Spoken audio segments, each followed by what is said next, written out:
We're in Central Park, surrounded by beautiful old trees, by lawns, playgrounds, rock outcroppings of Manhattan schist, a reminder of the glacier that once towered over this area. All landmarks that New Yorkers know well. What is less known is that just below our feet are the traces of Seneca Village. Seneca Village was an African-American and Irish community that was founded in the mid-1820s, and it continued to exist until the park was created in the 1850s. Everybody was evicted from their homes in Seneca Village in 1857. Which is why very few people know about its existence now in the 21st century. We've been working on a project to discover the history of Seneca Village and to give Seneca Village its place in history, which has been almost forgotten. Seneca Village is especially important when you consider the place of African Americans in New York's early history, going all the way back to the Dutch settlement, but also as the English took over and in the post-revolutionary era. I think a lot of us assume that the African American presence began with the Great Migration in the early 20th century. However, the first African Americans arrived here in the mid-1620s with the Dutch colonists, and African Americans have had a strong presence ever since. Many people forget that there was slavery here, that much of New York was built with enslaved labor. We had slavery here in New York until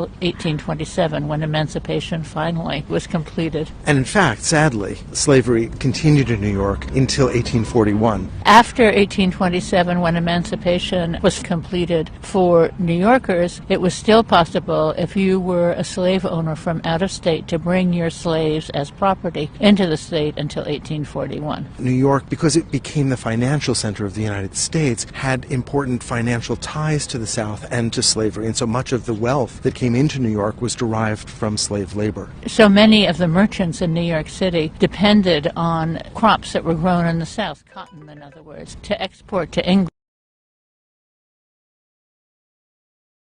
Parceled out soon after the Commissioner's Plan.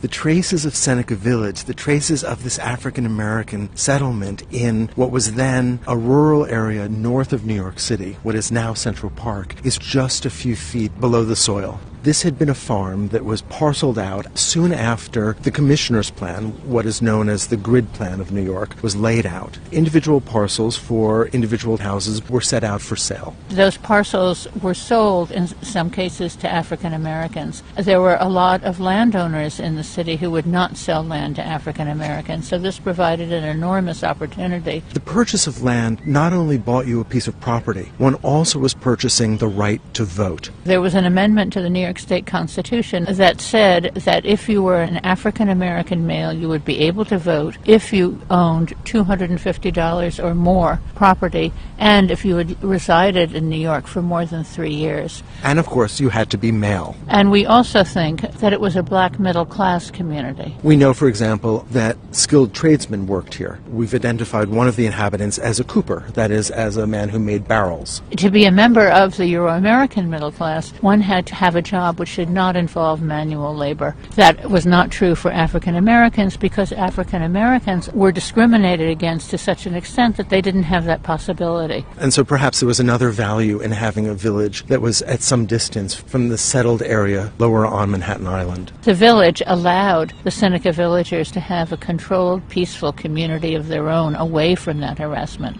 And it wasn't just homes. There were numerous churches, there was at least one school, and several graveyards. This was a true community. By the mid-century, the increasing density of the urban population in lower Manhattan had propelled this idea that New York, in order to become one of the great cities of the world, should have a public park. The problem was there were people living in the area where the park was to be built, including Seneca Village. And so the state of New York used its legal power, its powers of eminent domain, to condemn the properties within the boundaries of the park and to evict the residents.